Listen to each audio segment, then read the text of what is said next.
పరువంతా పక్కన పెట్టి కూలీల వేషం కట్టి అవమానాలెన్నో మోస్తూ అన్నీ చేస్తూ ఉన్నావా? జీవితమే జీతంతోటి తూకం వేస్తూ ఉన్నావా?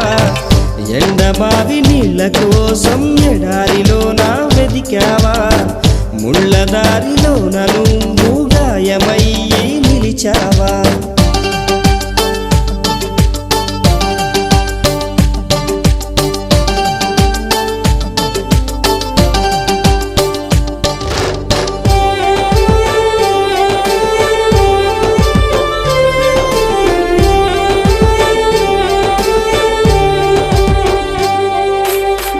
రక్తాన్నే పంచిన తల్లి, రాఖీని కట్టిన చెల్లి, నువ్వాడి పాడిన గల్లి చూస్తున్నది నీకై మళ్ళీ ఎదిగొచ్చిన